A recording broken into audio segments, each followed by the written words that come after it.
Today's podcast is brought to you by Sprizzy. Looking to skyrocket your YouTube channel's growth? Meet Sprizzy, your video's ultimate matchmaker. Their tailored ad campaigns connect your content with viewers who are already looking for videos like yours. With Sprizzy, you're not just getting views, you're gaining subscribers who are genuinely interested in what you create. Are you ready to boost your reach? Visit Sprizzy.com today and let's launch your channel to new heights. Sprizzy, the smarter way to promote your YouTube channel. All right. Well, hello, everyone, and welcome to Why Wasn't It Better? I am your host, Patrick Darms. And I'm your co-host, Anton Paras. We have a first-time guest with us today, a long time coming, Brian Anderson. Welcome to the pod. Welcome, Brian. Thank you, guys. Very happy to be reunited with both of you. Yeah. Oh my gosh, Brian, it's been too long. Excited to have you on the pod. Oh man. I forget what you look like. Unfortunately, my camera's not working today, and Anton, you were right. I didn't know it until this moment that two things were missing from my life, and one was being a part of this podcast for an episode and getting the chance to talk with you again. It's been a minute, so glad to be here. Well, listeners, as you can hear, he's a charmer. So we'll see with the rest of the episode more of that charming Brian, and we have quite the episode today to feature Brian on, right? We do indeed. This is going to be a fun one. I mean, they're all fun ones, but yeah, some are more fun than others. It'll be funner to talk about than to actually watch. I'm glad you said that, Brian, because I feel the same way. Yeah. coming in hot with my off the gate. But I mean, we don't usually disguise our opinions. There's really no point. And, longtime listeners of this podcast usually can figure out pretty early in the episode what Anton or myself think of the movie in general. Yeah, I think by nature, nothing makes it onto an episode if it's a masterpiece or a perfect 10. Oh, you're so wrong. Has there been? Oh, for sure, yeah.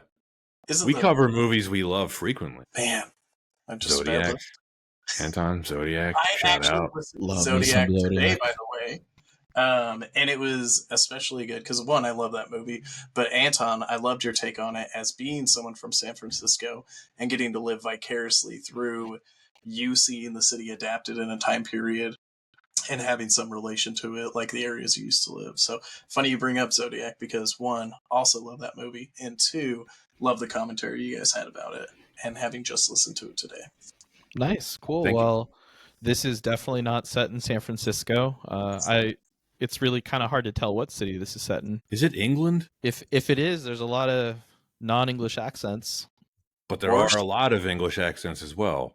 Right. But the original movie also was kind of ambiguous where it was set, right? It was filmed in Germany, and you can tell it's filmed in Germany, but of course... Now, if you follow the canon, the new Wonka movie makes it very clear it's in a UK-based setting. Like that England. Makes the most sense because Roald Dahl being English, sure. Yeah, and it's that makes the most sense. But anyway, today's film is Charlie and the Chocolate Factory, not to be confused with Willy Wonka and the Chocolate Factory, which was released in 1971. Because one thing I've noticed, I will probably state this a couple of times throughout today's recording, but people confuse the two titles all the time. When I told a bunch of people what we were covering for the next recording, I said Charlie and the Chocolate Factory, and they were like, oh, which one? It's like, well, there's only one. Yeah, it's also the name of the book. So right. Which is why it's confusing. Yeah. And the main character is not Charlie in this film, and the original film, which is called Willy Wonka and the Chocolate Factory, Willy Wonka is definitely not the main character of that one. It's definitely more about Charlie. So the whole thing is just a mix-up. Yeah. Well, we'll dive into it. We're also revisiting Pat's favorite, Tim Burton. Yeah, you could say that. I will say this: he's a fun filmmaker to talk about. But I'll intro this for us. Based on the beloved Roald Dahl tale, this comedic and fantastical film follows young Charlie Bucket and his grandpa Joe as they join a small group of contest winners who get to tour the magical and mysterious factory of eccentric candy maker Willy Wonka. Aided by his diminutive Oompa Loompa workers, Wonka has a hidden motivation for the tour, one that he will reveal only after the children in the group show their true colors. The film was released on July 15th, 2005 by Warner Brothers Pictures, Village Roadshow Pictures, The Zanuck Company, Plan B Entertainment, and Theobald Film Productions. Directed by Tim Burton. Screenplay by John August, based on the novel by Roald Dahl. Starring Johnny Depp, Freddie Highmore, David Kelly, Helena Bonham Carter, Noah Taylor, Missy Pyle, James Fox, Deep Roy, Anna Sophia Robb, Julia Winter, Jordan Fry, Philip Vigratz, and Christopher Lee. The budget was $150 million, that is $234 million adjusted for inflation, and the box office was $479 million, that is $747 million adjusted for inflation.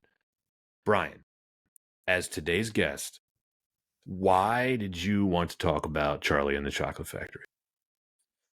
I believe I have a lot of reasons to want to talk about this movie, and the one at the top of the list and what it all ruminates from is I just wanted a chance to tell the world how much I dislike this movie, how much it ruined my childhood, having loved the original, having it be the spark for what introduced me to Gene Wilder and what grew my love for him and his characters that he's played throughout the years, how well he performed in the 1970s version. It's funny you mentioned the mix-up of names. I commonly mix that up as well, because exactly what you said, the inverse of the naming versus the focus of character. But so I'm not using names, I'm referring to 1970 versions and remakes. But I really wanted an opportunity to talk about this at length with people who also share that belief, because astonishingly, I have heard multiple people say that this movie was great. And I just, people are entitled to their opinion, even if it's wrong. So I think it's great to talk about it with some like-minded fellas and hear some interesting takes and possibly be persuaded. I could be wrong. I could just be looking at this with too hard of a lens and really just want to break it down with y'all. Love it. Did you see this in the theater? No. No. In 2005, I would have been a sophomore in high school. And this I remember the trailers of it. I remember it coming out and having some excitement about it, but knowing exactly the way that I feel about it was how I anticipated it being. So I had no desire to see it. I don't believe I actually saw it for the first time until years later. I gave it a chance, and it sadly met my expectations then. Love it. Love it. Well, I don't know if I had misguided expectations, Anton, but I did see this in the theater. I was very excited for this film. Mm-hmm. I am very much a fan of the original, but I don't put it on a pedestal. I didn't ever think of it as untouchable. Okay. And the timing of this film, I think, is particularly noteworthy because Johnny Depp was... It's difficult to state now just how big he was at the time in 2005. He was hot off of his career-defining role as Jack Sparrow in Pirates of the Caribbean. He was in the conversation for biggest movie star in the world. And Tim Burton, his reputation was still relatively intact. He was a big draw at the time. I thought this was really going to be good. And like I said, maybe that was misguided on my part, but the hype for this was big and it was real. Yeah. It's funny you mentioned the timing around this. It came out July 2005, and Hunter S. Thompson, gonna take it a little dark, committed suicide in February 2005. Dear friend of Johnny Depp's, played in Fear and Loathing, and the more I look at this, have to think that it may have been the reason for that suicide. Saw his friend going down a terrible path. We'll see. He got an early cut of it, and he said, "Johnny, I'm out. I don't want to live in this world." Hell of a shout. Yeah. Well, good segue to my history with this. No, how are you going to top that? I'm not. I'm just gonna say that I really love the original Willy Wonka, Gene Wilder, all time great, and it's one of my favorite kids movies. I agree, Pat. It's not untouchable, but in the sense that despite any flaws, I still really thoroughly enjoy that movie. And so, just like any reboot, remake, sequel, it's so hard to live up to the expectations of what was the previous beloved film. And so I also had my hopes up a bit. And I remember really not liking it when I saw it. I saw it in theaters. I want to say I was just either graduated out of middle school or just starting freshman year, one of the two. And I think that I remember just always comparing it to the original film. And today I have a different perspective on things. I saw it. I didn't like it then. I saw it recently. We're going to talk about it. Don't want to reveal too much now, but yeah, there's a lot in Charlie and the Chocolate Factory. I didn't like it either when I saw it. I didn't know anyone that did like it.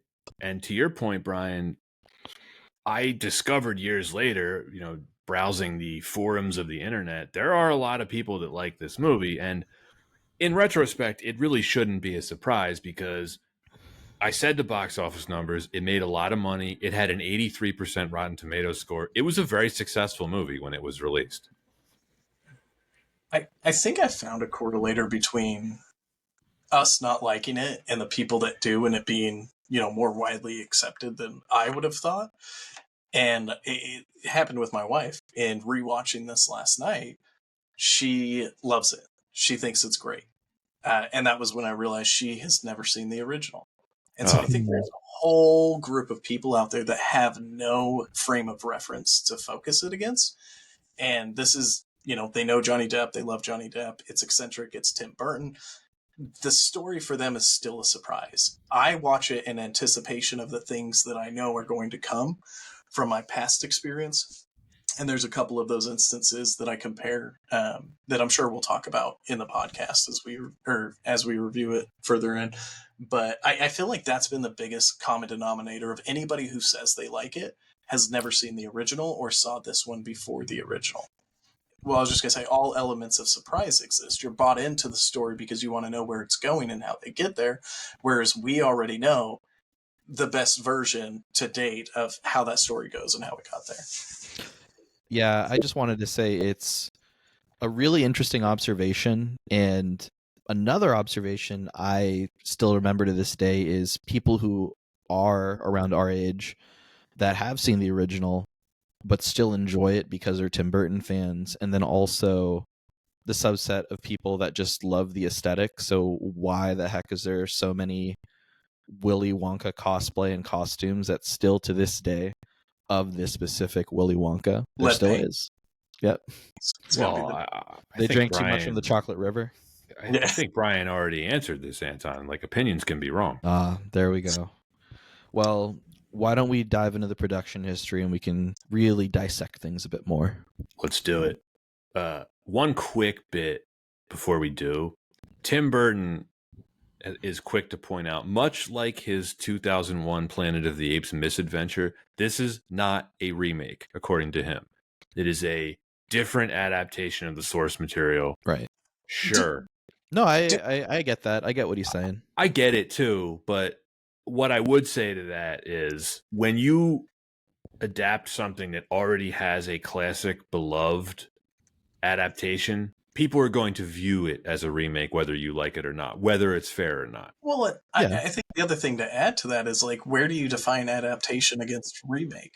Is it a shot for shot? No, but there is a lot of crossover in, I mean, even just the story structure, right? How it goes from one place, it's starting through the eyes of Charlie, it ending through, each of the children going through unique experiences that truly exposes them and their own, sort of tailored punishment, if you call it. It feels much more as a remake than it does an adaptation. I didn't see any new perspectives. I saw different personalities, and often not for the better. I saw different songs substituted in place of the same, original. Even scenes like the tunnel, right? It follows that same cadence. It follows that same theme. I think the difference, if the adaptation is a worse version, then yes, I would call it an adaptation. What Everything the same, just not as good. What Burton would tell you is that this is a more faithful adaptation of the source material. Okay. Which is somewhat true. We'll talk about it. We'll talk about it. Yeah, no, Pat's right. And just one last thing. I think the story structure, like Pat said, fits the book a bit more. But at the same time, there's no denying that all of the parallels of how that structure is going to be between the Gene Wilder movie and this film. The big difference, I think, is aesthetic. So, let's set the table. Production history of this film. Author Roald Dahl had disliked the 1971 film version. Now, he passed away in 1990. The following year, there was renewed interest in readapting the famed novel.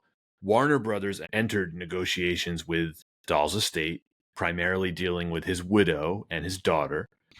They finalized a deal in 1998, and both women were granted artistic control.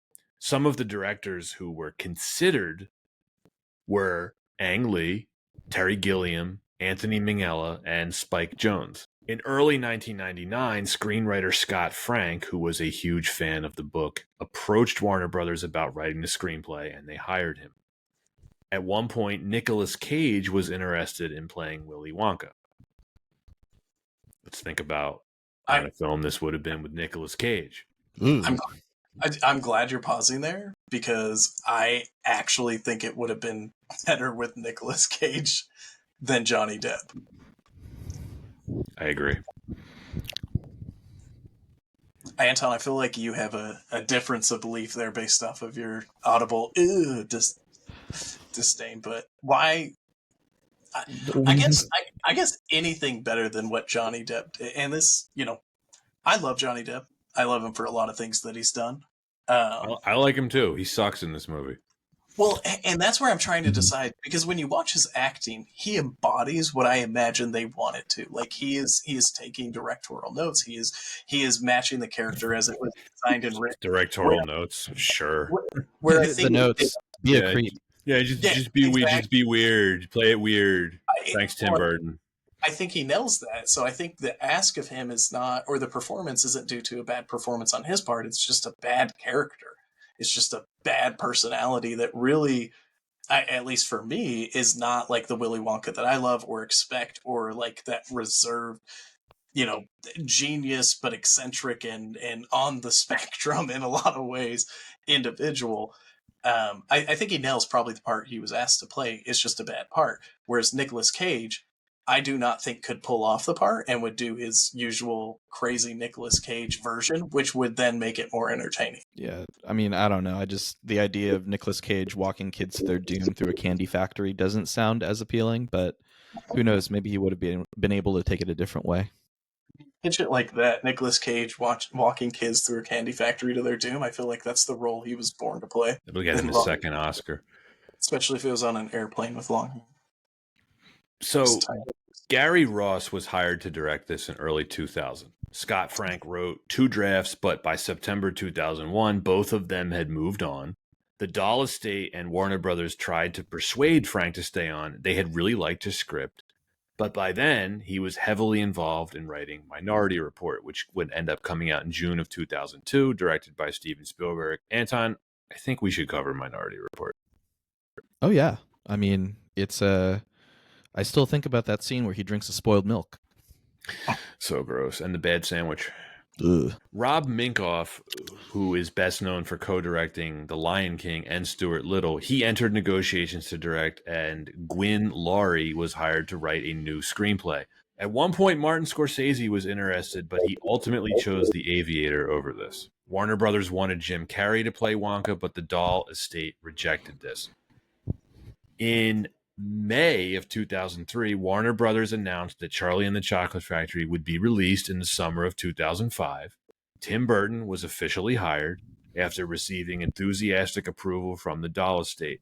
One of the members of the estate commented that Burton was the first and only director that they were happy with. Burton said, quote, Scott Frank's version was the best, probably the clearest and the most interesting, but they had abandoned that, end quote. During pre-production, Burton visited Dahl's former home in Buckinghamshire. Initially, the plan was to rewrite Laurie's script, but Burton ended up hiring Big Fish screenwriter John August in late 2003 to start from scratch. Burton and August incorporated many parts from the book that were absent from the 1971 film adaptation, including the construction of the Indian Prince's Chocolate Palace, the inclusion of Charlie's father, and Veruca Salt's attack by squirrels. Prior to Burton's involvement, Warner Brothers considered or discussed Willy Wonka with Bill Murray, Christopher Walken, Steve Martin, Robin Williams, Nicolas Cage, Jim Carrey, Michael Keaton, Robert De Niro, Brad Pitt, Will Smith, Mike Myers, Ben Stiller, Leslie Nielsen, 3 members of Monty Python, John Cleese, Eric Idle, and Michael Palin, as well as Patrick Stewart and Adam Sandler. Dustin Hoffman and Marilyn Manson also sought the role but were not considered. Some of those names are wild. I think Robin Williams would have done a great job. Adam Sandler would have been like, "You can do it." Christopher Walken is a wild choice. Look, son, yeah, your father put this candy bar up his ass. Oh, what if in a universe instead of Tim Burton, it was a Tarantino movie? I know we're talking about the leads for that. De Niro's insane. I imagine De Niro from Analyze This, Analyze That. Like, it's just like angry mobster De Niro before he saw help. You gonna eat that chocolate? You think you want to eat that chocolate in here? Mm-hmm. Yeah, I don't think so. There's they have to write in a whole subset of him like dangling Slughorn or Slugworth, whatever his name is, that's stealing from him off of the top of the factory by his ankles. You be careful in that inventing room because I'll be watching you. Here's the wildest one of all. Michael Jackson actively pursued the role and secretly recorded an entire original soundtrack for the film. Warner Brothers did not want him for the role, understandable, arguing that it would not be marketable for him to be the leading role in a family film. However, they, quote, went nuts over the soundtrack and offered to acquire the songs in addition to a small role elsewhere. Jackson was upset and shelved the songs. I figure they're in the same vault as the Wu-Tang Clan album that they made for Farmer Bro. They went nuts over the soundtrack. Is it kind of crazy, though, that Wonka or Johnny Depp's adaptation and acting of it kind of mimics Michael Jackson? Like, it sure does. I mean, he denies it, or Johnny Depp denies it, but he can deny all he wants, Anton. I don't believe it. I feel like they wanted Michael Jackson. It's just you can't put Michael Jackson in this would have been fresh off his second trial, let's call it. Yeah. Yeah. Yeah. Yeah. I mean, the whole purpose of Willy Wonka and the Chocolate Factory is there is some perception of danger, right? As soon as they enter. It's just, subtext at that point. It's just very direct. Yeah, you're walking into a fire at that point. Yeah. All of the candy is actually just Tylenol PM. I mentioned Brad Pitt. His production company, Plan B, they stayed on to co-finance the film with Warner Brothers. So Johnny Depp, he was the only actor that Burton really wanted for the role, and he got no pushback from the studio. According to IMDb, if Depp did not accept, Burton's second choice was Dwayne "The Rock" Johnson. That's true. I saw that. Did you see the handle of the person that wrote that? Yeah. It was Rock Fan 1997. In 2005 was he doesn't make sense. Like, what had he been in at that point? The Scorpion King and Walking Tall. That's it. First off, he was in WrestleMania 17, 18. I guess that is. So you're saying wrestling is acting? Absolutely, it is a performance art. No, that is true athleticism and competition. Yeah. Someone should flag that on IMDb. Like, that can't be right. I don't think there's no way it can't be right. No, there's no way. Depp based Wonka's voice on how he imagined George W. Bush sounding while stoned. Or maybe the first Bush. I might have written that down wrong. But Burton was having trouble casting Charlie until Depp, who had worked with Freddie Highmore on Finding Neverland, suggested Highmore for the part. Shouldn't have done that. Production designer Alex McDowell described Charlie and the Chocolate Factory's visual aesthetic as, quote, a collision between psychedelic, inflatable pop art and 1960s Russian-American space race, end quote. The backlot, constructed at Pinewood Studios, consisted of the factory courtyard, several streets, nearly 50 townhomes, 20 shops, and the Bucket Shack. This town was coincidentally constructed on the same backlot Burton had used for Gotham City in Batman. The Chocolate Room was built on Pinewood Studios' 007 stage, one of the largest sound stages in the world. Sections of artificial grass were laid upon blocks of polystyrene foam that formed the shape of the landscape. For the Chocolate River, McDowell insisted on having the river look edible. To who? Who was that edible to? Trolls? That did not look edible. I'm sure there's a whole subset of the internet that would disagree with you. It looks more edible than the Chocolate River in the original film. I will give it credit for that, because the Chocolate River in the original film looks like poop water. That kid was drinking dirt water for sure. Yeah, poop water. Yeah. I do want to call out, you mentioned the influence of psychedelics, or they're trying to tie that into part of it. I feel like it's a bad interpretation. I mean, never having done psychedelics myself.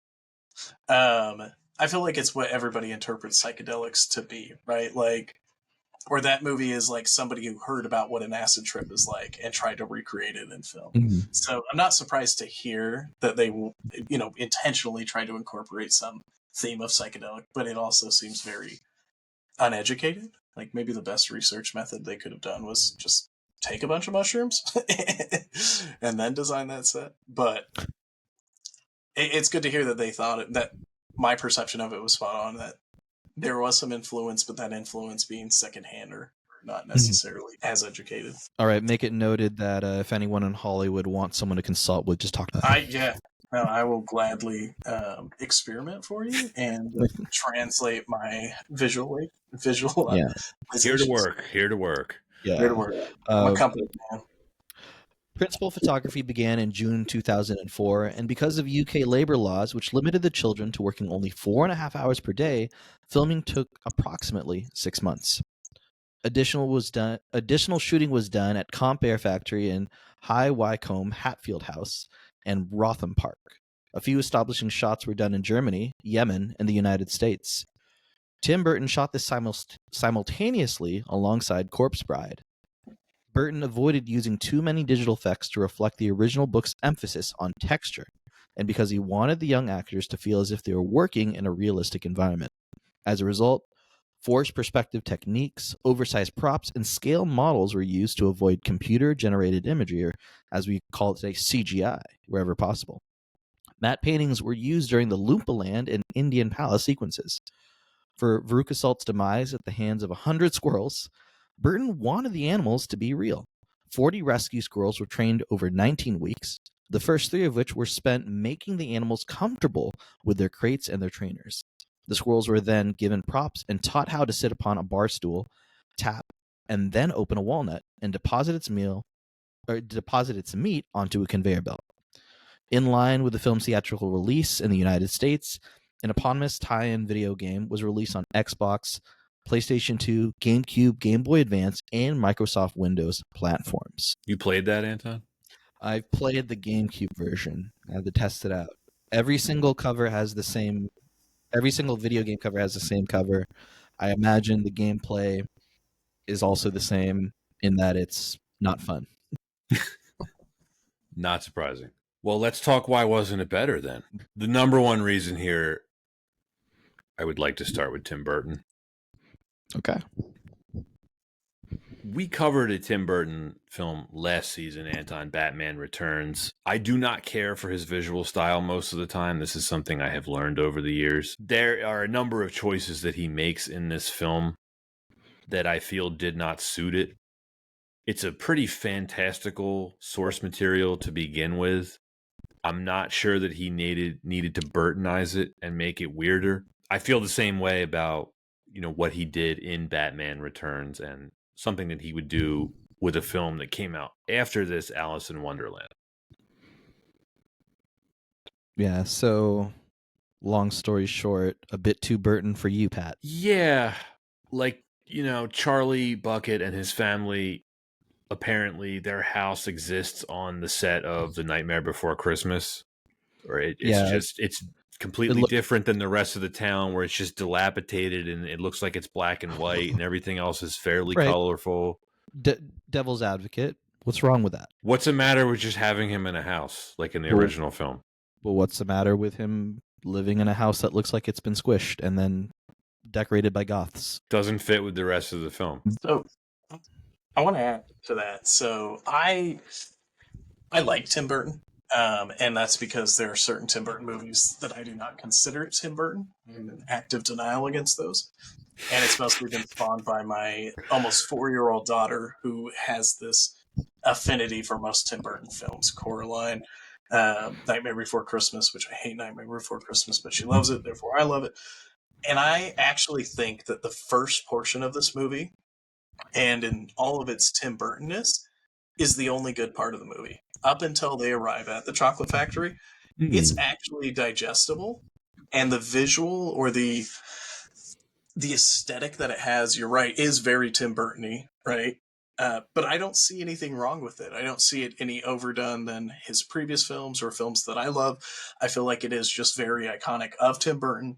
It's in the vein of, communicating the level of poverty that they have.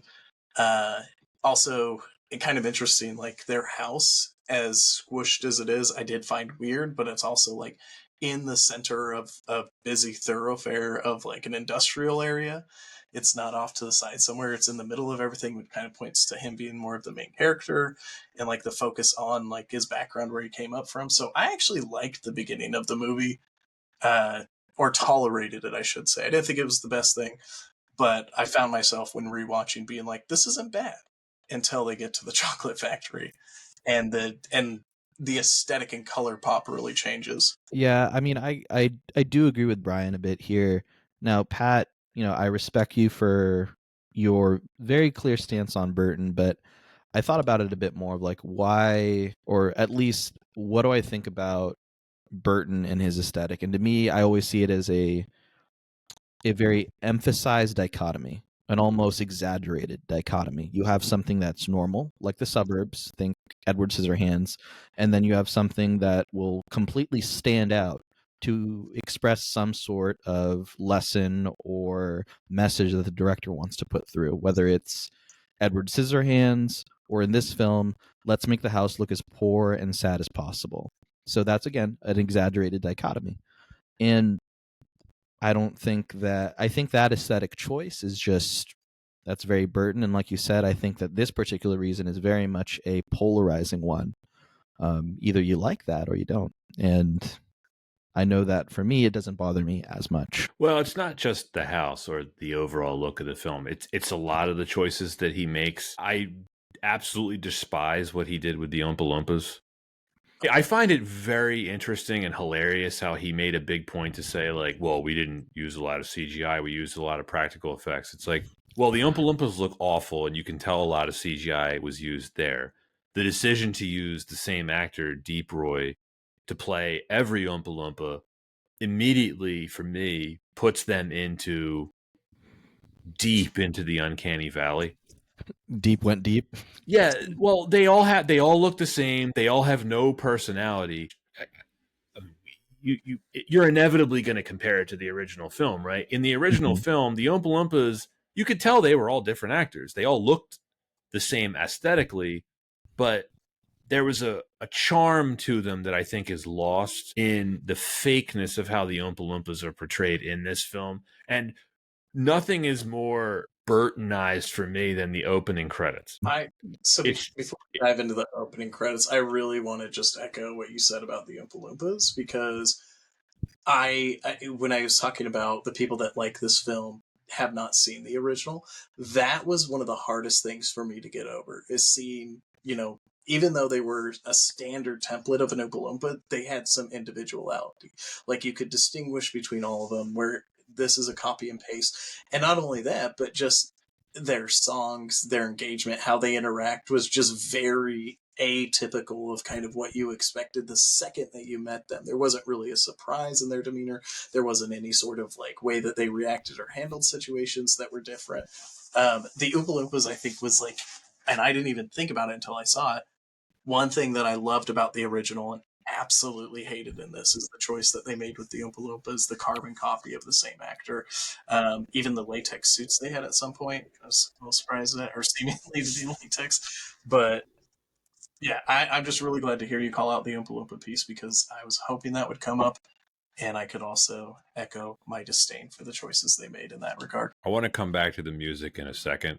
Really quick, though, on the opening credits. I knew I was in for another Burton stinker, Anton. It is the most fake-looking, soulless CGI imaginable.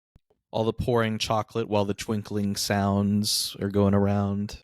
Again, I'm going to mention this a few times, how Burton made this whole big thing about, like, well, we didn't use a lot of CGI. I used as much practical effects as possible. But the first 5 minutes of the movie is some of the worst looking CGI from that era that you've seen. They're not even trying to make it look real. Yeah, it doesn't. Yeah, no, I totally agree in that the opening is very, how should I say, it's just very flat. But at the same time, like, it definitely feels like a Burton film, for better or worse. And so I think like that aesthetic choice just kind of fits how Burton typically opens movies, it seems like. Yeah, well, this is going to become a recurring thing with my criticism of him. Of he does a lot of things in a lot of movies the exact same way. I'd argue, yeah, in a lot of movies, the ones that feel less like Burton, talking Big Fish, definitely doesn't feel like Burton. But he has explored out of that realm. I'm middle of the road on the opening scene. It is very Tim Burton-y, but the CGI is terrible. And when I say it's very Tim Burton-y, I actually liked it. Like, I didn't mind it too much. I didn't like the visual aspect of it, but the music, you can absolutely tell you're getting ready to watch a Tim Burton movie. The almost seemingly level of violence in the conveyor belt and the machines using to process chocolate, you can tell is a Tim Burton movie. But the CGI was terrible. But I was okay with it. It reminded me of the Droid Factory in Attack of the Clones, Anton, where just like this was slapped together at the last minute. Brian, speaking of the music, I'm glad you brought up the music. You can blame Burton for the decisions regarding the soundtrack, because technically this film is a musical. I'm just going to get this out now, and then I'll hear both of you comments on this. I know the songs are from the book. I know they are taken word for word from the book. They're so obnoxiously noisy the way they're composed that you can't hear what they're saying. So any faithfulness to the book just gets drowned out by the music. All of the song sequences are filmed like music videos. I'm not quite sure how to articulate this, so this may sound hyperbolic. It might be the worst music I've ever heard in a film. The songs are nauseating. They make me envy the deaf. They're the equivalent of Yoko Ono's Wailing, and I would like to suggest to the CIA to use the soundtrack from this film to torture prisoners at black sites. They're fucking awful. I draw the line at torture via Oompa Loompa songs. Waterboard, fine, but I swear to God, no one deserves that. Nobody. I don't care what you're accused of. Nobody deserves that. I muted the movie during the second rewatch whenever the song started. I just pressed mute. The songs are really cringy. Yeah, I don't think it's hyperbole at all. I think I would like to hear someone justify it being a good song, because I don't know what that argument looks like. They get worse too. Like the best one is the first one, and they get progressively worse. Well, and the thing that you called out, the volume of it, right? Like, it just does not match. Like, it is just, it's too much. There's no subtleness to it. You can't even really dissect any subject matter from it, because you're overstimulated both by noise and just visual presentation of the music and the songs themselves. Yeah, it's a bad fever dream that I wouldn't wish on most people. Anybody. It was. If that's Tim Burton's vision for teaching a lesson for each child's just imperfections and their demise, it's too much. It's just way too much and just way too weird. It's entirely Burton's fault, because if you watch the making of videos on YouTube, Danny Elfman originally just wanted to compose them straight, kind of like how you hear them recited in the books. Or have you ever heard Roald Dahl actually reading his own book in audiobook version? Mm-hmm. Yeah. Because he does. So you're getting like the author's actual interpretation of it as he's narrating it. That's how Danny Elfman originally wanted to compose it. And it was Burton's idea to do different styles of music for each song. So it's completely Burton's fault. And Danny Elfman, it's funny, you can see him in the actual making of documentary. Like he's just like, okay, that sounds crazy, but if that's what you want me to do, I'll do it. Yeah, it's really interesting too. You can almost think of 2023's Wonka as a course correction because they go back to that same earworm of a jingle for the Oompa Loompas. It's so catchy. Like Yeah. that's what's crazy about it. All the songs except for Charlie's mom song in the original film are super memorable. Like the Candyman song, the what is it? Imagination song that Wonka sings when they enter the chocolate room. Iconic stuff. Cheer up, Charlie. Oh wait, that's that song. Yeah, cheer up, Charlie. Even she basically tell him to like don't follow your dreams because you're a loser. I don't know if I remember that right. I think so. I might be misremembering it, but yeah, you can blame these songs on Tim Burton. Anton, yeah. Is this the worst music you've heard in any film we've covered so far in the podcast? Your direct competition is Never Say Never Again. Okay. This definitely beats Never Say Never Again in terms of how bad the soundtrack is. This is a 1 seed on the bracket.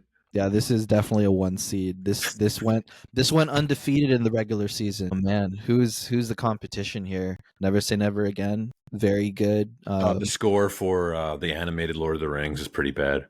Yeah, that's pretty terrible. We could do a whole episode on that, I feel like.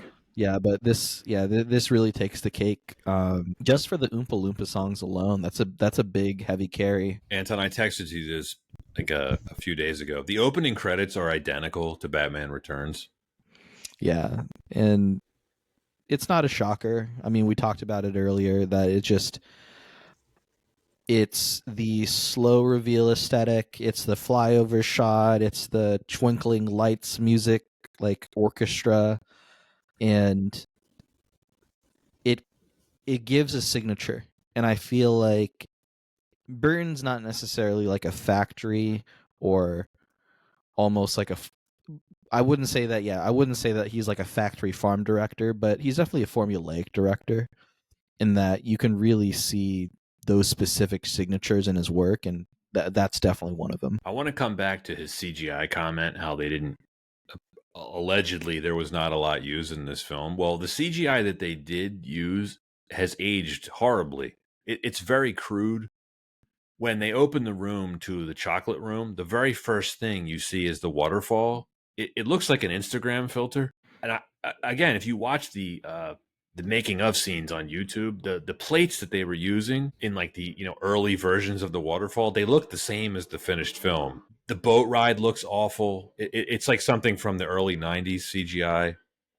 And then, when Violet turns into the giant blueberry, it reminded me of some of the Mr. Hyde stuff from League of Extraordinary Gentlemen, Anton. It's just really low quality CG. I mean, I don't disagree with you. I think that the CGI has not aged well, and it honestly looks horrifying, especially when you get that shot of all the kids walking out of the factory and you see, what is it, Mike TV's all stretched out. Yeah.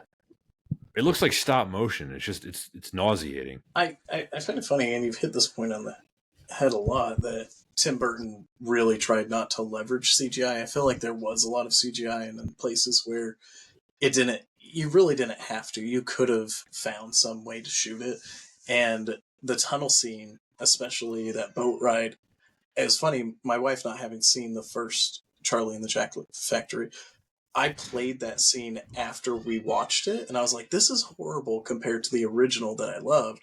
That was just the flashing lights and the video on the background and the paddle boat just rolling through, and she hated it. She thought it was like the dumbest scene. She's like, this looks so bad.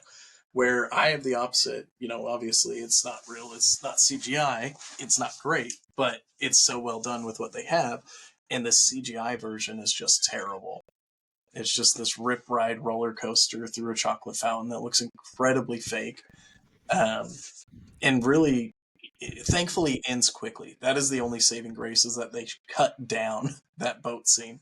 But overall, agree, the CGI was just terrible, and I think it was used much more frequently than Tim Burton likes to let on or Oh, portray it that he was. does It CGI. was.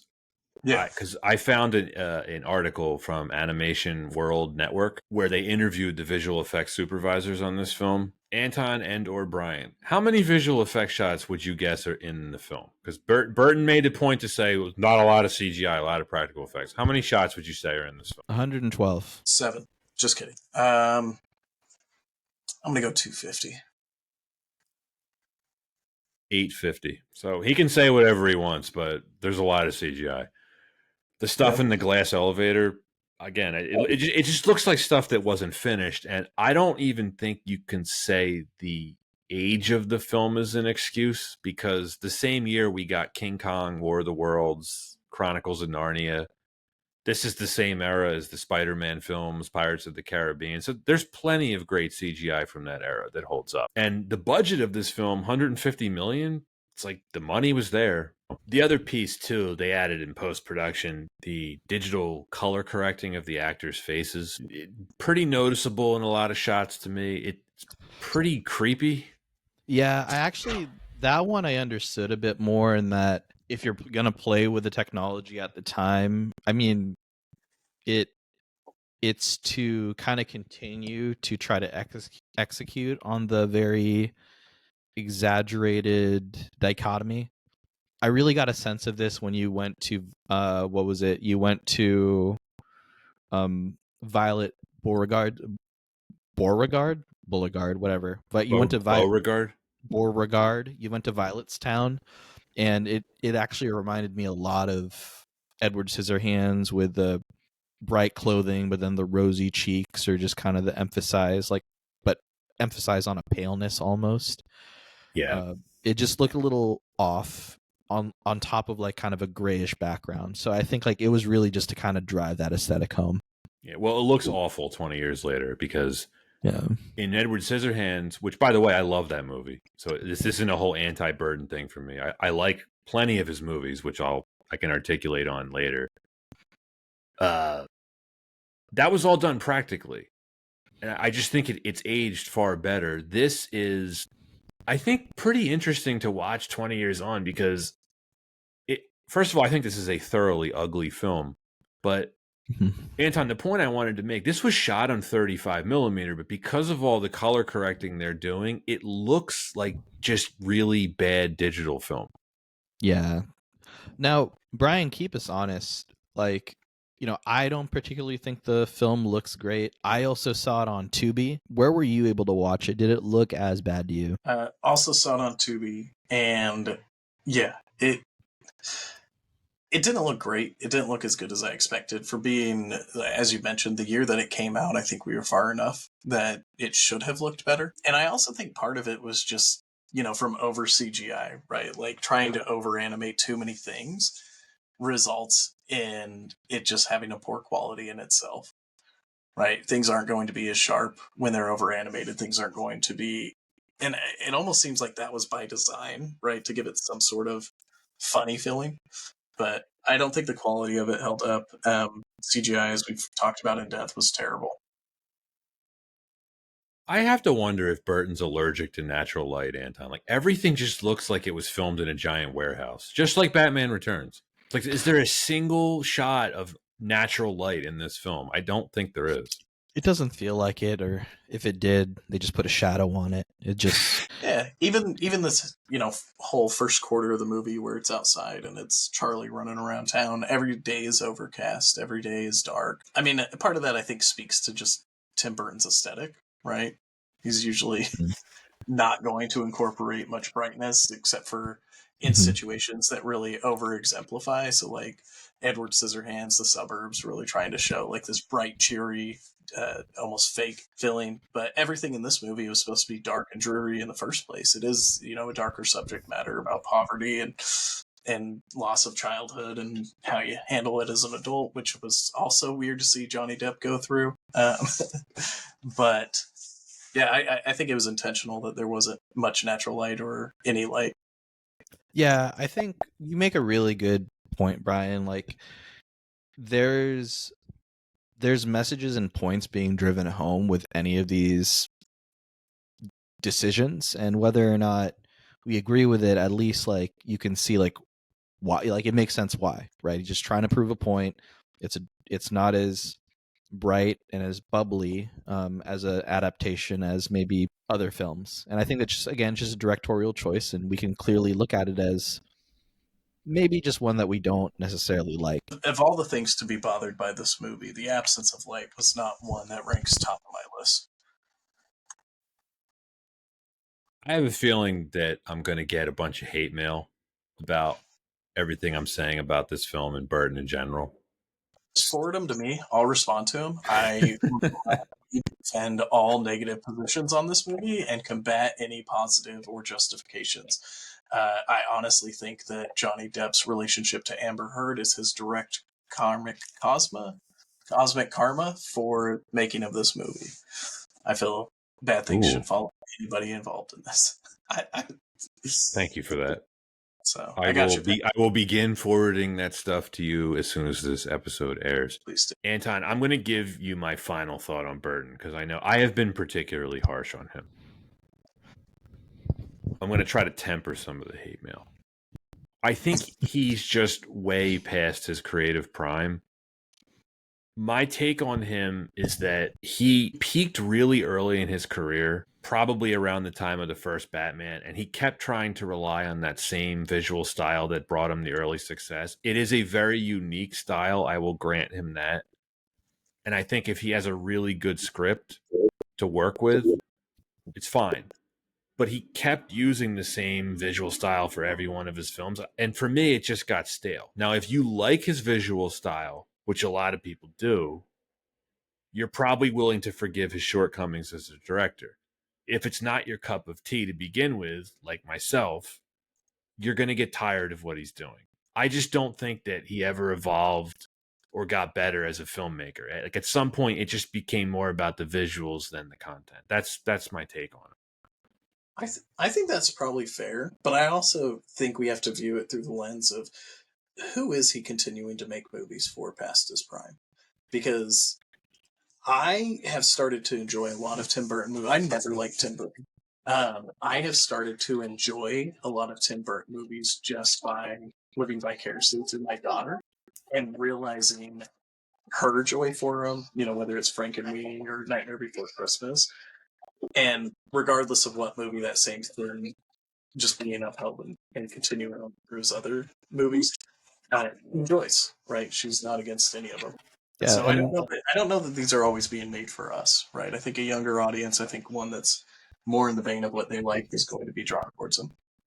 Yeah, and Pat, I'll say it again, I respect you for your views. I don't think anyone should come after you or anyone if they don't necessarily jive with the Burtonization of some films. I would argue, though, that Burton has moved out of that same signature style that we know.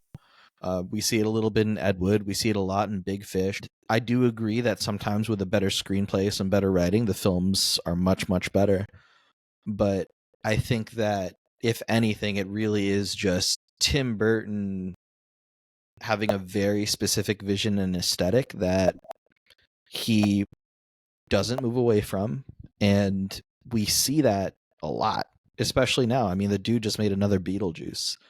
And having seen it, it's like, wow, like it doesn't feel like it skipped a beat since, 1988? So it was his first hit in a while. I'll back you up, Pat. Fuck Tim Burton. I will never sit on that train. I don't know. I like him for what he is, man. It's not somebody that I'm going to think is amazing and will always, go to see his movies. I haven't seen the new Beetlejuice yet. I do want to, but yeah, I don't know. I don't group him in the same category as I do other directors or filmmakers. It's like, he's doing his best. Good for him. Shall we dive into the next reason? Yeah, let's talk about the acting. Ooh. Really quick, Anton. Jeffrey Holder narrates this film. Baron Samedi himself. Love it. He was narrating while in Louisiana. from. I want to think It's going to be a beautiful day. I like to think maybe while in a voodoo circle. He wasn't even using a studio booth. He was not. Now the super talented Jeffrey Holder is the narrator of this film. If anyone is not familiar with him, look him up. Really cool performer. Yep. Amazing stage presence, great repertoire, and painter. Yeah. Very prolific painter. And distinct voice that actually landed very well for the narration. Let's talk about Johnny Depp. I don't know how much time we need to spend on this. I think it's the worst performance of his career. All right. I really had to think about it. What words come to mind when you think of like Johnny Depp's portrayal of Willy Wonka? Creepy, awkward, weird, childish, uncomfortable, like always uncomfortable. Yeah, off-putting, standoffish, embarrassing. It's the visual equivalent of when you meet somebody and you're like, there's just something off about that guy. Like, I don't know, is it negative aura? Is that what the youths would say?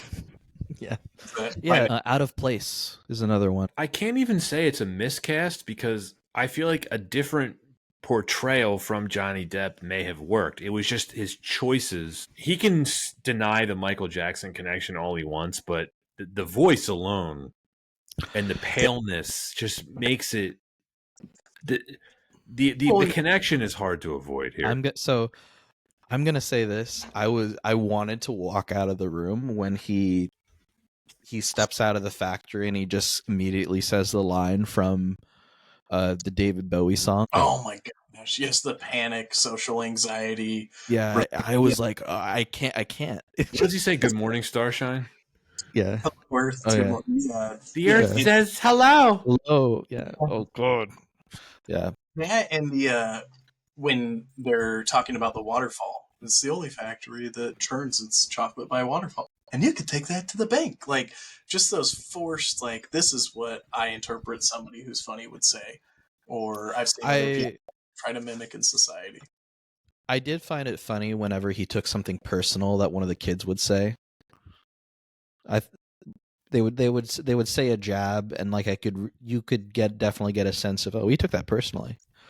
And I have more thoughts on his portrayal, but yes, I agree with everything that we're saying here. Do we think he acted it poorly, or do we just think the character choice was poor? Like, I think all of the above. I think that Depp was given an assignment and he nailed it. Ooh, hot take. No, I actually agree with that. I think he achieved what the vision was. I just think the vision sucked. Like, I just think the vision was the wrong choice. Ooh, can we blame Tim Burton? Is that what you're saying? Yeah. Ooh, man. I already said it, man. Fuck Tim Burton. Just kidding. But no, I don't think it's Johnny Depp's fault. I think he should have had more wisdom to not play the role. I will blame Depp for this. I think it's the worst performance of his career. Both of you, like, name me a worse Johnny Depp performance. But that's the thing, is I think he performed well. I just think I think he did a good job at doing a bad thing. Yeah, no, I agree with Brian here. Like, Pat, like, was he weird? Was he off-putting? Did he seem absolutely awkward and embarrassing? Yeah. And I think that was the assignment. I really honestly do. Why is that not just a bad performance though? Because look, there's unintentionally trying to capture like the aesthetic of how to be weird and embarrassing, but actually being weird and embarrassing. The fact that he made me feel that way makes me think like, hey, wait, he did a pretty good job. Him? Yeah, and I'm going to stand on that pedestal. I'm not necessarily saying I liked the performance, but I do think he executed on giving us a very awkward, very uncomfortable Willy Wonka. All right, let me try a different track. At no point did he convince me that he's this inventor genius who's in charge of an entire like chocolate empire. Like I got nothing out of that. Okay, I'll just go on that track. I don't think anyone was ever trying to be convinced of that, especially even if you compare it to the original Gene Wilder film. You think that guy knows about operations in a factory? Well, it is a fantasy film. Yeah, but what worked for me about the Gene Wilder performance? There's so many reasons why he just gives a brilliant performance in that film. Is the treatment of the children in the two different films. Gene Wilder, mysterious, a little charming, pretty confident though, and he just seems annoyed by the kids. Like he just seems like an adult who doesn't like children, right? Yeah. Whereas in this movie, Johnny Depp just has a weird relationship with everyone he comes across. He just doesn't know how to talk to anyone. We can get into the backstory of his character. Yeah. I have a quote. This is why I don't like. I found a quote that I think sums up Depp's performance really well. It's from Anne Hornaday of the Washington Post. Quote, "The cumulative effect isn't pretty, nor is it kooky, funny, eccentric, or even mildly interesting. Indeed, throughout his fey simpering performance, Depp seems to be straining so hard for weirdness that the entire enterprise begins to feel like those excruciating occasions where your parents tried to be hip," end quote. Now, that was one very exact quote that I think is a bit more it is very, if you felt uncomfortable by the weirdness, then of course you're going to say you don't like it. I'm just arguing, if the assignment was be weird, why can't we just say he did a great job being weird? Anton, though, I think Pat actually phrased it in a way that it is not necessarily swaying me, but I get what you're saying more so, Pat. I didn't feel like I was watching Willy Wonka the character. I felt like I was watching Johnny Depp. It's not, God, this Willy Wonka is weird. It's, God, Johnny Depp is just is such a weird person right now. Like, I never got bought into him as the character. I did always view it as Johnny Depp as that, and part of that is just because it's Johnny Depp, right? It's hard to see past that. But part of it too is also just the character, the task that he's been asked to play is like, it's a weird choice in general and how he embodies it.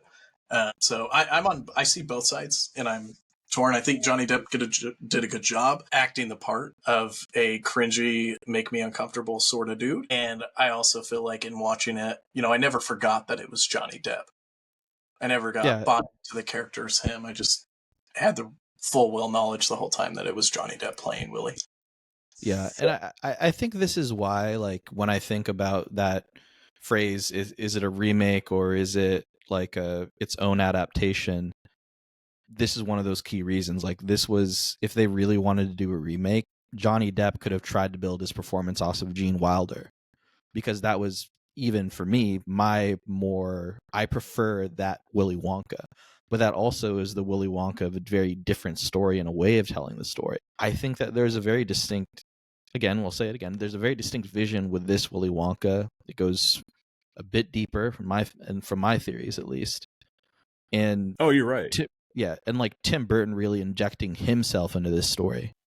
Now, I think it's a bit unfair to just compare the two films, as we've talked about before, but it is also just fair to say that Gene Wilder did put together an amazing performance that's always going to be hard to, compare to. So yeah. I feel like I can still say that Johnny Depp had an assignment that he had to execute on. And while it is uncomfortable and weird, I think that it was enough that, like, I was like, okay, I get it. This is what he's trying to do. I can't necessarily say I loved it, but I just think, hey, he got the job done. I think he sucks. It's absolutely the worst performance of his career. You know who killed it, though? Willy Wonka's dad, the dentist. Loved him. Favorite person. Christopher Lee. Oh. Anybody tormenting childhood Willy Wonka is my favorite. See, I wanted him to be Grandpa Joe. Yeah. You want him to be a degenerate gambler? Well, yes, if we're going off the original interpretation of Grandpa Joe. No offense to David Kelly, who played Grandpa Joe in this movie, but he's just kind of a nobody. And it's like, I see Christopher Lee, who's such an iconic actor. He's just wasted as the role of Willie's dad. It's like, man, imagine this movie where Christopher Lee is Grandpa Joe and he's with Charlie throughout the whole factory visit. Yeah, but that's a different story. That's not the same telling of the. It's a better story, but it's not the same telling of the book that Burton wanted to tell. Burton wanted to tell a story about his dad, and that's why he was like, I got to put together a really strong actor to be this character for Willy Wonka, or for Willy Wonka's dad. And I want to come then back Grandpa to that in a Joe, second. Well, and I don't think he would have played well as the grandpa either, because you want to that his grandpa's supposed to be Grandpa Joe's supposed to be frail. He's supposed to be like scrappy, but nothing there. I think his dad is I think his dad is cast perfectly as like that strong domineering type, whereas like Grandpa Joe's heart of gold, feeble, weathered. Here's a bit for you, Anton. Gregory Peck was offered the role of Grandpa Joe. He was going to consider it, but he passed away before he could give them an answer. Atticus Finch. Yeah. Lucky. Our guy James Fox is in this movie, Anton. Nice to see him.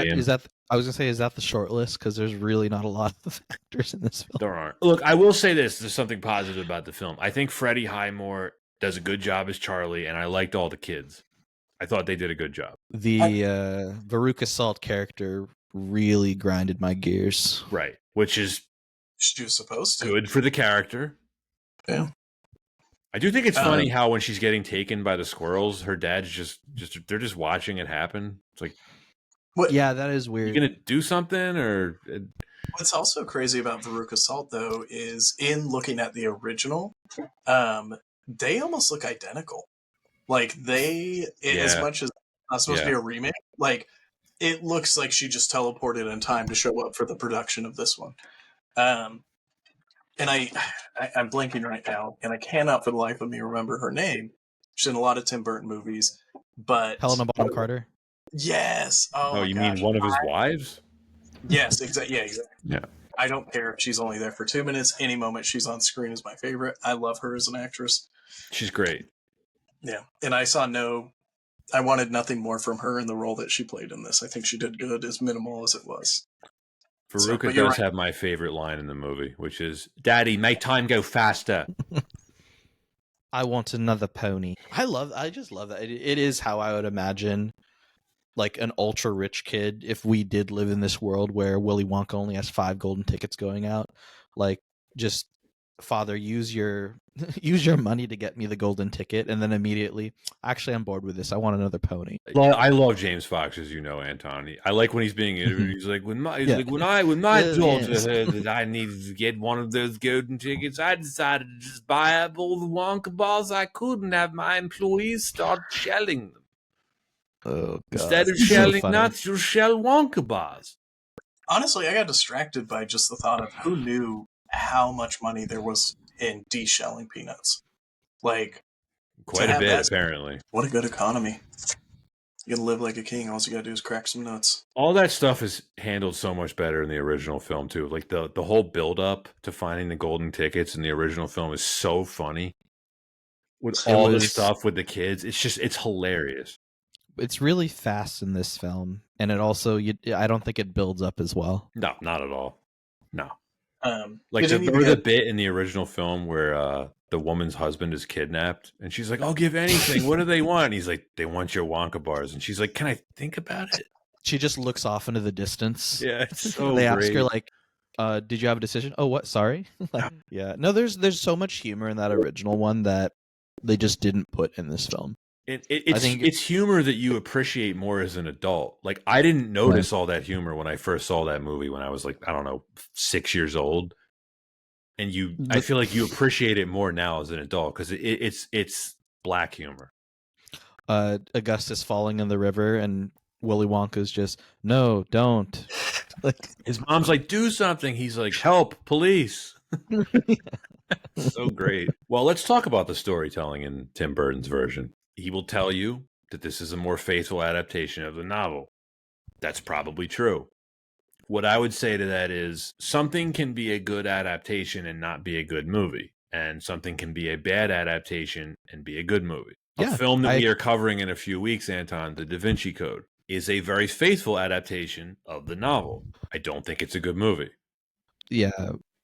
We talked about this before, and that when you think of a storytelling through a film versus a book, they're very different mediums. If you include every single detail from a book, a film could be too bloated. If you try to cut out too many things from a film, a book seems too light. You really do have to think about creative vision from the director on what to include, what not to include, or where to even take it creatively to then interpret it for the medium of film. And I don't think it necessarily has to be, one-to-one of the book to be better. So yeah, totally agree. The decision to give Willie a backstory with daddy issues, I mean, Anton, I think you can speak to this. It was very much from Burton. Yeah. Yeah, it's why the more I thought about this film, it's, I texted you this, Pat. To me, this is Tim Burton creating a film about him. He's Willy Wonka. Instead of candy that he produces, it's his films and the enjoyment of like the masses that really like his films, but then coming off as this awkward, weird, separated individual that can't really interact with people well, but has a very distinct just vision and an aesthetic that is also separates him from the masses. But kind of going through it, it is such a parallel then that he has this the very estranged relationship with his dad. In real life, in real life, Tim Burton had an estranged relationship with his parents, and clearly wrote that into this film. I don't have anything as eloquent as that. It was weird. I feel like it was too much. And at first it was kind of nice to see, like, oh, like, here's some of the backstory on why Willy Wonka is the way that he is. And, at moments there might have been some brief humor, like when he's like, these are your and it starts to lead to he's got some issues. But then at the same time, it just feels like an overdone trope of, like, daddy issues. Like, would we have been all the same in quality of movie with or without it? Maybe a little bit better. I don't feel like it added a whole lot to it. I think that's where, even when you dissect it, what is even the lesson being learned in the book Charlie and the Chocolate Factory? If you have a good heart and you're humble, like, good things will come your way if you're patient, and if the really rich guy likes you, I guess. And that happened in that was also kind of the message I took away from the Gene Wilder version, like, hey, like, be nice and like it'll work out okay. I actually kind of like that in this film. It wasn't Charlie that had to have a character arc or character development, because he didn't. He was still the same good-hearted kid in the beginning of the film as he was in the end. In fact, it was Charlie who was the one who helped Willy Wonka get his own character development. And I think, like, that is in itself, like, that's, to me, more nuanced. That's definitely different take than the original film. And I'm not going to say refreshing, because I won't necessarily say I loved it, but I can see how it fits into this narrative of, this is Tim Burton telling his own story of who he is and his relationship with his family. One thing, their diehard listeners will probably know this, or diehard fans of Tim Burton will probably know that scene at the end where, he reunites with his dad and sees all those clippings of his success throughout his career, actually comes from a moment from Tim Burton's life where going and meeting again with his estranged mom, seeing all those clippings in his mom's place. So that did a lot for their relationship, and I think that same cathartic experience was what Tim Burton wanted to include in this film. So again, that's just my takeaway for this film. It's a vehicle for Tim Burton to deal with his issues. I think that's, a lot left to assumption for the viewer, right? Like, is it shame in realizing he was too hard on him and that he drove him completely the other way into candy? But again, I think back to it, drove him to eat candy. Like, did we really all need to suffer just because Tim Burton had to work through some stuff? And that's what this movie is, right? To your point, Anton, it's him working some stuff out in the way that he knows how. Through the power of film. Yeah, not through creative dance. Or quality songmanship. I think in any relationship you have ebb and flows of people and them going through things, and this is just our relationship to Tim Burton and its period of him struggling with his dad and his issues that just result in us being subjected to Willy Wonka and creepy Michael Johnny Depp. Look, I'll say this, and I don't think I've ever really approached this on the podcast. I'm not a director or a writer or someone that can creatively put together a film. And it really is just kind of from this armchair perspective of what I like and what I don't like.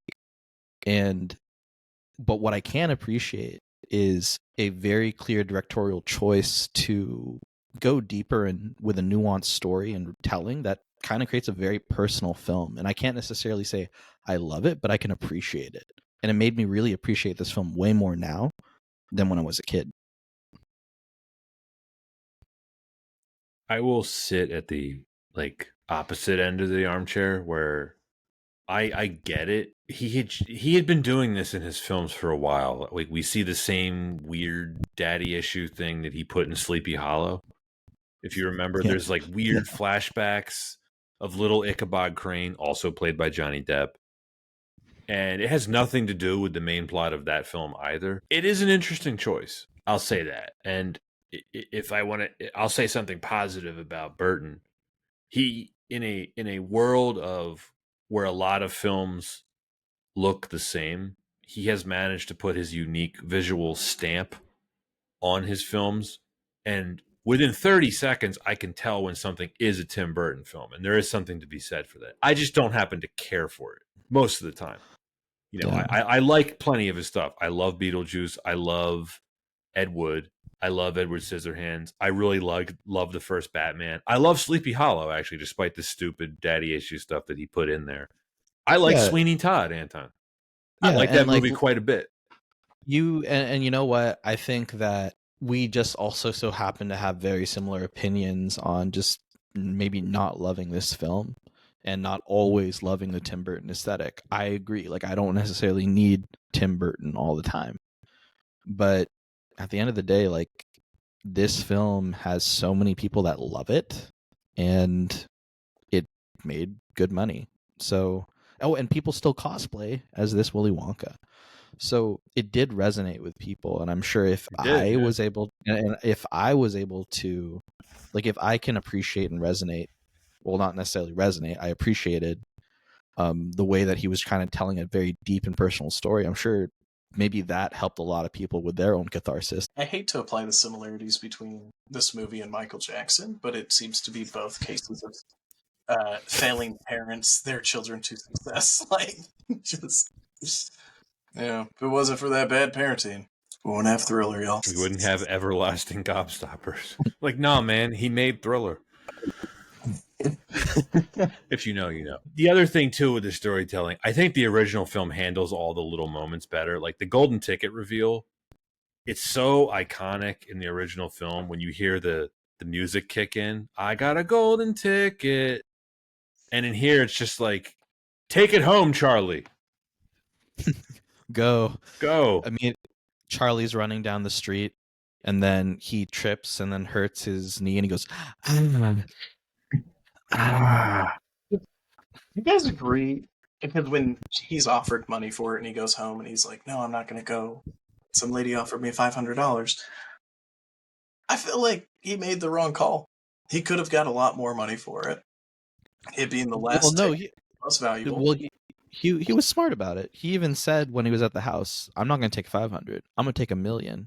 Right? He told the family, like, no, like, I'm not going to go. Like, we're gonna bid this up. But he didn't. Then he went, and that's, I love the grandpa's little speech to him of, there's plenty of money out there. There's only one golden ticket. But if anything, that should have emphasized the value of that golden ticket and been like, oh shit, $1 million is too small. Grandpa George Martin. Yeah, I want to see that movie. Anton might have got that. I don't know, maybe. I want to see that movie where Charlie takes a massive amount of money and then just loses that humble, good-hearted spirit and just becomes like this domineering overlord of their town. And I don't know. Yeah. Sorry, I was just gonna say I don't know, but like I could totally see it. Like, I don't know why, but I just get reminded of like home run balls in baseball. It's just like the golden ticket just becomes another bid for like Shohei Ohtani's like 300th home run. Ooh, I mentioned Shohei. Sore spot for Pat. You know I love Shohei. Well, I don't want to bring up the World Series too soon. Well, he did jack shit in that World Series, so Yeah, that's It true. was nice of the Dodgers to take him along for the ride on a stacked team. Wait. That's all I can say. Sorry. The man still got on base despite what? A broken shoulder? Yeah, I mean, I guess that's an excuse. And then Willy Wonka offered Charlie a weirdly semi-legal deferred contract to work at his factory. Living trust to work in the factory. Family can't be there. That's useless. Yeah, and you can take that to the bank. That line. Look, it's just so clear. Like, it's just about Tim Burton's relationship with his parents, and that's who Willy Wonka was. As soon as the movie goes, especially that direction, because that's how they choose to end it. It's about like, and then Charlie went away, and that was the first of their day. I think the biggest problem with the storytelling is the most obvious one. This is called Charlie and the Chocolate Factory, and he's not the main character. And then the original film, many people have pointed this out. The original film is called Willy Wonka and the Chocolate Factory, and Charlie is definitely the main character of that. So it's like the whole thing is just off. Yeah, I think there's just also something about the simplicity of the story. I just don't think it's a quote unquote great story in general. Like, the main character doesn't really change or like do anything to doesn't really go through like a particular transformation. He's just a good kid throughout it all. He doesn't even like, at least in the first one, what he kind of lied about drinking that one candy that almost caused them to be cut up by the fans. Oh, the fizzy whatever. Like that was the one moment of like, oh, like I messed up, but I'm gonna get through this. In this film, it's just Charlie's just a good kid, and like you're just along for the ride. Well, Grandpa Joe isn't a loser in this film is the main difference. Yeah. Man, Grandpa Joe, much prefer the first film. It's funnier where he's just like, Grandpa Joe, like I thought you needed that money for your crack. No, I'm good. Or did I much prefer him in the Poseidon Adventure? I like to think it's still Grandpa Joe. I wish his name had been Joe. Is that what else he's in? Because I was playing a bit of that guy, trying to figure out what else he has been in. The original Grandpa Joe? Yes. No. Oh, no. I was thinking the new Grandpa Joe. No, this guy, no one knows who this guy is. That's the problem with it. He's a nobody. Wasn't he in those Six Flags commercials, Dancing with the Cane? Sure. Why not? Okay. Well, I don't have anything to add for the reasons or the discussion of this film. I think I've said enough. Do either of you have anything to add before we wrap this up and give our ratings? No, I'm ready to wrap it up. All right. Well, Brian, since you are the guest, if you would like to go first and give your A through F scale rating and your summary, you're welcome to. Yeah, I'll go first. I think, no surprise, this is a hard F for me. And, I think that's even generous. If I could expel him, I would. Overall summary of it is, it should have died in 1970. It should have never been remade, adapted, whatever you want to call it. The character choice and the way that they chose to go with, again, think Johnny Depp did a good job portraying it. I just think it was a bad choice. The overall visual effects, the music, there's really not much of a positive to this movie. And I'm glad that I'd never have to watch it again in depth for an analysis. Anton, do you want me to round this out, or do you want to go first and try to break it up a little bit? I'll break up the negativity. I'll go. And look, I had to really think about why did I dislike this film? And thinking objectively, I often found that I was being biased myself comparing it to the original film and what I liked about it. And so then I have to just kind of go to that point of there are elements of just good movies and just good writing that I enjoy, which this movie did not have. The music is terrible. I think that the pacing was very off, and I feel like a lot of the effects don't hold up. So I can't really even say like a movie for its time that kind of looking at it like compared to its contemporaries, it did well, because a lot of examples of those doing great today. But I really do also have to think of this element of like likability or just enjoyability. And I didn't absolutely hate it. I think that there was enough of it that I was entertained. I can totally see why it is appealing to either people who haven't seen the original Willy Wonka, because it is just a very novel story. It's a fun story. And Tim Burton's aesthetic, for better or worse, like, is very appealing for a lot of people.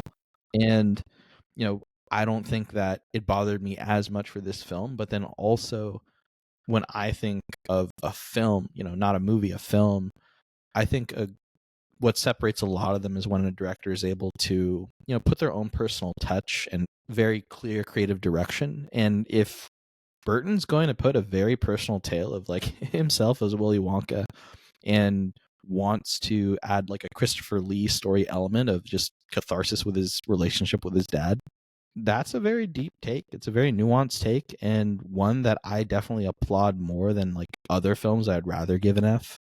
So I just don't feel compelled to give an F to this film. I'd probably watch it maybe in like 5 years, but I don't hate this film.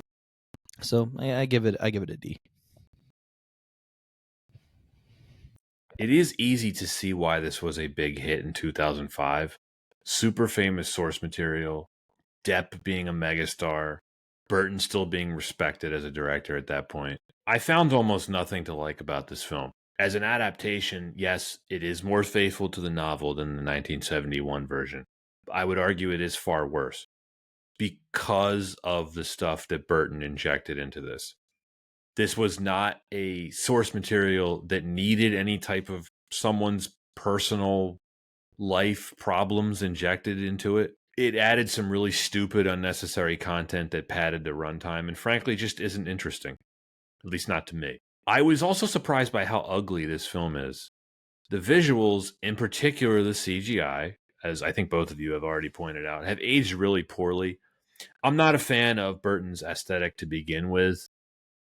And this movie is mostly just Tim Burton doing weird Tim Burton things. The soundtrack is some of my least favorite movie music ever. And like I said, if the CIA needs something new to torture prisoners with at their black sites, they should go with this. And then Johnny Depp, his freak show performance is the cherry on top of what is a giant pile of crap. This is as solid as an F as it gets from me. There's nothing about this film that I like. There's no possibility of me ever rewatching this. If you love the original novel and you want to watch this just because it's an adaptation of it, it might be interesting for that reason, but that's about it. Total failure for me. Pat, I appreciate your strong opinions on this as I share them. And one question that I've been mulling over is, if I had a time machine and an ability to go back and stop one event in 2005, would it be this movie coming out or Hurricane Katrina? And I feel like it'd have to be this movie. Oh, I would stop Hurricane Katrina. All right. The only victim in this film was the ghost of Roald Dahl. And those poor Oompa Loompas. Yeah, he definitely really the Oompa Loompas. entrusting his estate to his wife and daughter. I was kind of curious about that because they had some ability to shut down parts of it. They had some final cut. What did they stop, if anything? I was curious about that, like, because they were like, "Oh, Burton, this guy gets it," and then I wonder how they felt about him putting his daddy issues into the film. All right. Well, Hurricane Katrina, you're not happy. Well, Brian, it was a pleasure. It was. Thanks. Appreciate it, fellas. Yeah, long time coming. That is it for Charlie and the Chocolate Factory. Next week's episode, Anton, I believe, will be Pokemon, the first movie. Oh, snap. That makes me think about different kinds of Pokemon and questions I'd ask about questions I'd ask about those Pokemon. Plenty of Pokemon discussion on that episode, which you can tune into next week. If you are listening on Spotify or Apple Podcasts, please give us a follow and a 5-star review. Be sure to check out our YouTube channel as well. You can find us on Instagram, Twitter, and TikTok. For those who would like to support us directly, we have a Patreon. Links are in the description. Thanks for listening, and see you next time.